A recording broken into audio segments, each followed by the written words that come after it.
Bem-vindo ao Teologia em Debate. Aqui você acompanha os cortes mais impactantes das discussões teológicas no Brasil. Quer crescer no conhecimento da fé, entender mais sobre doutrina, Bíblia e tradição cristã? Então se inscreve agora, ativa o sininho e fica por dentro de tudo que rola por aqui. Vem com a gente para mais um corte revelador. Essa questão dos dons espirituais, porque a sua igreja tem essa, pelo menos nas redes sociais. Aliás, sobre rede social, cara, por exemplo, quando é que começa, não sei se é o meu que tá tocando aqui, quando é que começa essa questão de estourar nas redes sociais? Pandemia. Na pandemia? Lockdown, fechou todas as igrejas, eu não sabia o poder. Você já tinha a igreja, já era pastor, já tinha a sua mas comunidade na época eu só lá? tinha em Caxias e uma pequena no Recreio. Quantos membros tinha cada uma, mais ou menos? Vamos pensar antes da pandemia. Tinha uns 1.000 Caxias, 1.000 membros Caxias. É bastante gente, mano. É bastante gente, já era grande, então. Então, tava começando, né?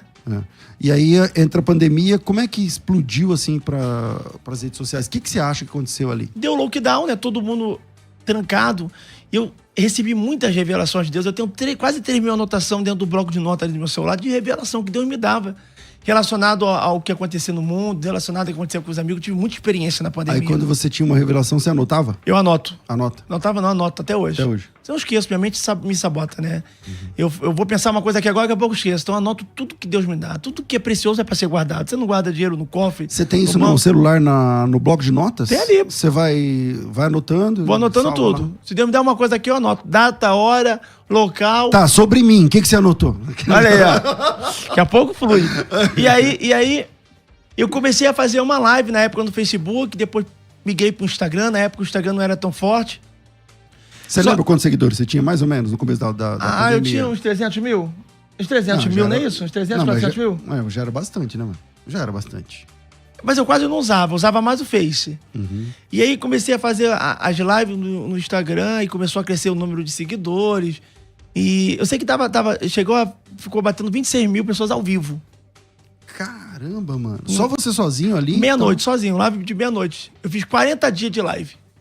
E só subindo o número de pessoas? Subiu. Aí depois bateu 1 milhão, 1,5 milhão, aí vai crescendo. Caramba. E é Deus mesmo, sabe? No YouTube também foi a mesma? Você fazia só no Insta? Na verdade, no YouTube eu nunca fiz. Aí como acontece? Isso tudo aconteceu de viralizar na internet, no YouTube. Eu fui pregar numa igreja, Deus me usa desde os 14 anos de idade nos dons. Porque hoje é uma raridade ver isso, mas no tempo que eu vim, eu sou novo, mas no tempo que eu peguei era normal. Tinha um culto no Rio de Janeiro chamado... O Rio tem muito disso também. No Rio de Janeiro tinha um culto chamado Poço dos Profetas. Danielzinho, Samuelzinho e Jorginho, na época. Aqui em São Paulo não é muito comum, mas não quem conhece o Rio, lá é muita igreja... Isso. Ultra pentecostal, vamos dizer então, assim. eu ia no culto quando criança chamado Poço dos Profetas e a gente, em todos os lugares, eu vi coisas absurdas em Deus lá. Então eu cresci nesse meio, nesse ambiente. Eu ia numa consagração que tinha que tirar a sandália dos pés para ir no culto. Dirigido por criança. Criança de 8 anos, 9 anos, 10 anos de idade que sentava atrás da mesa, entregava a profecia igual gente grande. E quantas pessoas iam no culto? Não, lotava. E quando acabava o culto, ele voltava a ser criança, tava brincando lá. Nem pensei nem os garotos que estavam dirigindo o culto. Coisa sobrenatural. Então eu cresci dentro desse ambiente. Então na época, era tipo meio que normal. Nunca foi normal, mas é meio que normal. E hoje não, você era mais... Enfim, tinha mais, né? Hoje, você vê essa diferença entre São Paulo e Rio? Porque, por exemplo, quem conhece, eu já tive programa de rádio lá no Rio de Janeiro, então eu ia toda semana pra lá. Eu vejo que as igrejas do Rio de Janeiro têm mais essa experiência ultra pentecostal, assim, de igrejas que começam e daqui a pouco tem lá milhares de pessoas em volta, cultos diferentes, vigílias, mega vigílias e tudo mais. E aqui em São Paulo não é muito assim. Porque você é paulista, sou carioca, aí tem versão diferente. Eu já acho que aqui sério? todas as igrejas estão aqui. Você vai ali no Brasil, ali todas as igrejas hoje de nome grande, a maioria claro, tá ali, né? São Paulo tem mais, claro, até mais. Mas eu tô dizendo assim, o tipo de culto de São Paulo é mais tranquilo do que o tipo de culto do Rio de Janeiro, então, não é? Ó, como eu tô dizendo, eu sou suspeito a falar porque eu acho que essa frieza espiritual tá pegando muita gente. Na época era mais fácil de encontrar, hoje não tá tão assim. As igrejas que eu ia na época, que eram avivadíssimas, hoje já não são mais. Entendeu? Eu amo cultuar aqui. Eu fiz um culto aqui no estádio da Portuguesa recentemente, 10 mil pessoas. Foi sobrenatural, 300 pessoas manifestadas endemoniadas. Saiu num jornal famoso. Aí dizendo que a nossa equipe presenciou surdo ouvir, pessoas vomitando sangue, e foi sobrenatural aqui. Como é que é lidar com essa onda de, tipo, sinais que a gente sabe que não depende da gente, é coisa que é de Deus, acontecer tipo isso que você falou, mano? Tipo assim, o que você já viu? Igual você falou surdo, fala uma história ou duas aí que você fala, mano, Que me marcou. isso aqui aconteceu e eu vi. Fala aí. Tem um vídeo que tá com 15 milhões de visualização lá em São Gonçalo, no TikTok, fora em outras redes sociais. Só no TikTok tem mais de 15 milhões e uma coisa que me marcou. Eu tava fazendo um culto em Como é que a pessoa acha? O que tá escrito lá?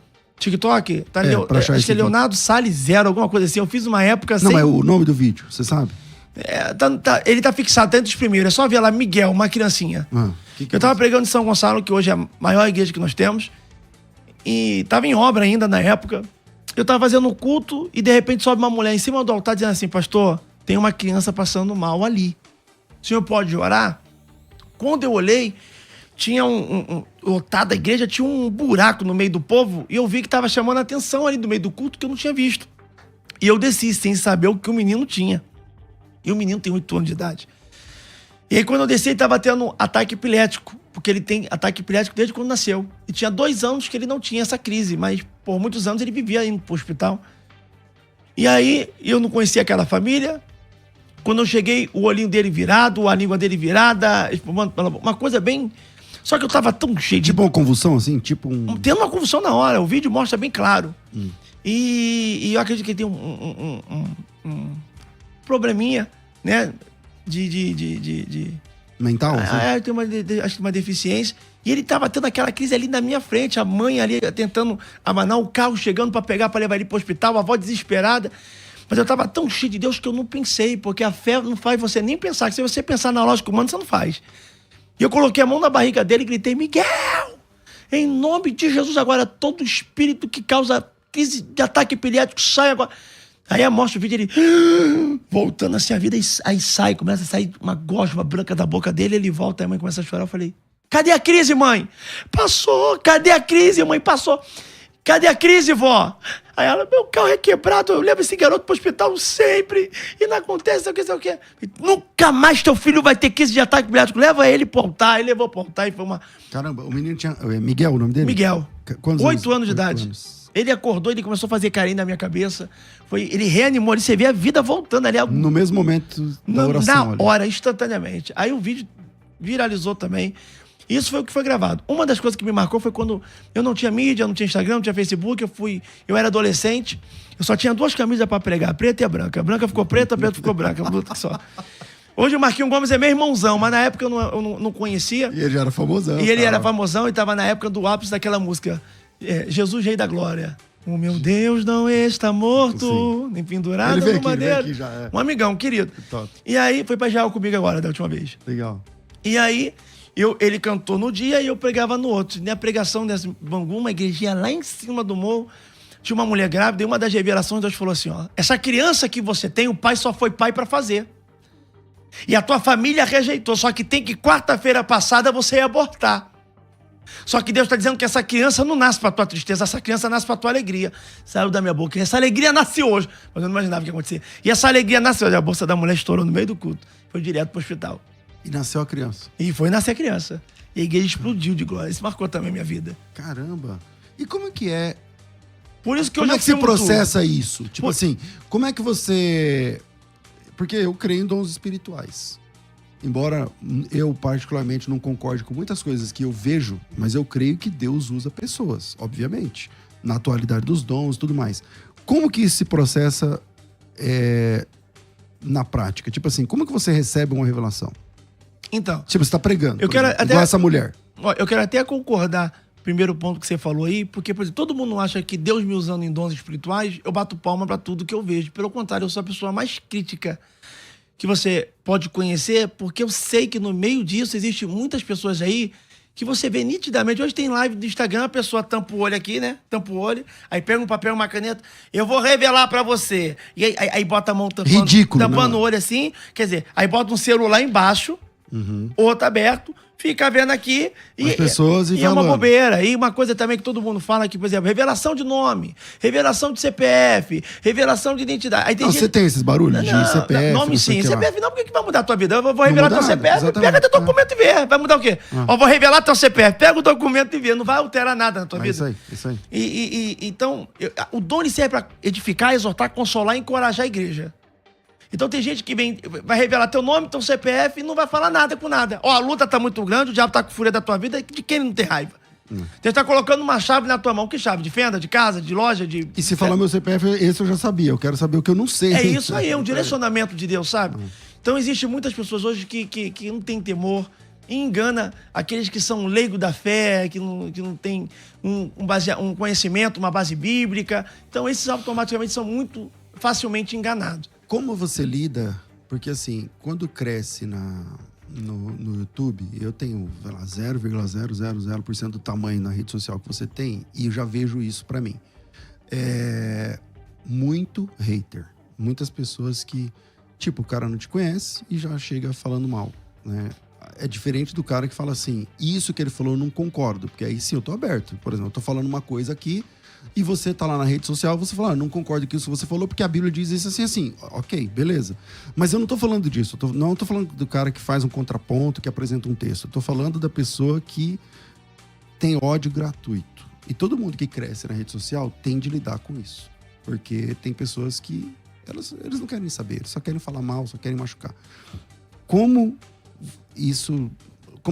você lida com isso agora? Olha, eu vou falar uma coisa, não me entristece, não me atinge nada, porque eu acredito que a rede social só dá uma exposição maior do que a gente sempre viveu. Na escola tem alguém que nos persegue, no trabalho tem alguém que não gosta da gente, um vizinho não gosta da gente, todo mundo que... A pessoa pode morar no bairro mais de comunidade, mais complicado de se viver, mais pobrezinho. Se o camarada trocar o carro dele de um Uno por um Gol, o vizinho já vai ter inveja, vai falar mal. Se a pessoa trocar um carro, pode ser financiado, vai falar, não tá com dinheiro, para mim deve ter alguma coisa errada. Então, todo mundo vai falar. Ainda mais eu, porque como eu vim da Assembleia por muito tempo, e eu amo, eu tenho muitos amigos assembleianos, mas a Assembleia da época que eu vim era muito rigorosa. Eu dormia de calça. Não podia nada, exatamente. Porque senão o anjo não me visitava, é o que me ensinou. Então não podia andar de Podia ter bermuda, televisão, não podia ver televisão, não podia fazer nada.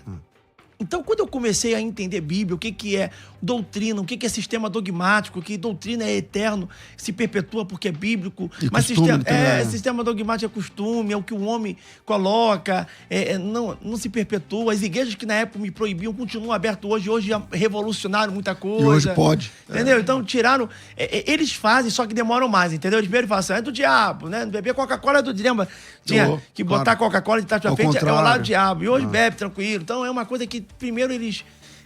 fecha a porta. Depois eles vão vendo, aí pessoal, todo mundo entra. Quando dá certo, eles vão entrando devagarzinho, demoram a entrar, mas entram. Então eu perdi muita fase da minha juventude por causa dessa cobrança muito grande desse sistema que existe. Então, quando eu descobri que eu não preciso disso, então imagina, eu tenho 32 anos, eu sou novo, eu comecei novo. Então, um camarada que... Eu uso uma calça jeans, eu uso uma bermuda quando... Eu vou pra praia sem camisa, eu não vou. Antigamente eu ia pra praia de camisa calça social. Podia ser o sol de 40 graus. Morando no Rio, você arregaçava só a calça da barra da calça. Não, me arregaçava não. Ia até não podia mostrar canela. Ah, não podia mostrar nem a canela? Senão ia desejar minha canela. E aí, então, eu ia na padaria. Não, você entrava na praia de calça, você tá falando sério? Diante de Deus, poxa. Eu tenho foto de como eu andava. Tô falando de fazer um documentário, minha vida inteira. Você vai pegar todas as faixas etárias da minha vida.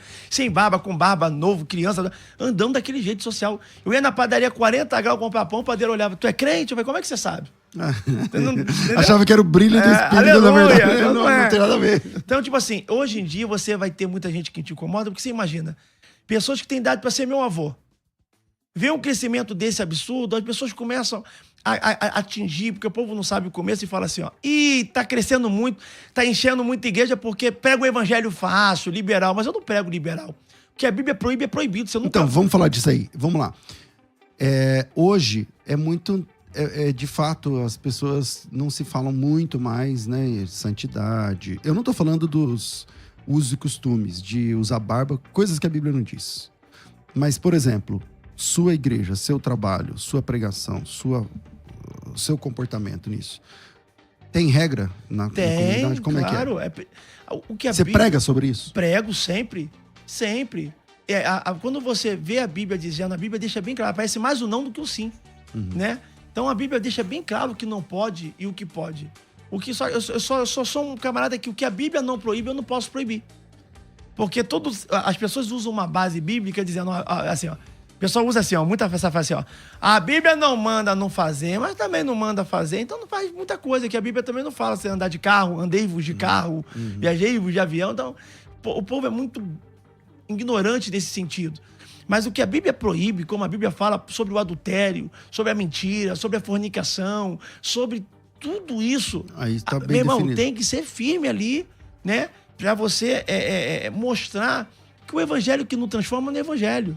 O evangelho poderoso é aquele que a prostituta entra, deixa de se prostituir, o mentiroso entra, deixa de mentir, o ladrão entra, deixa de roubar. É uma transformação na vida da pessoa. A pessoa congrega num culto e essa pessoa não tem uma transformação, então ela tem para qualquer tipo de reunião, menos um culto.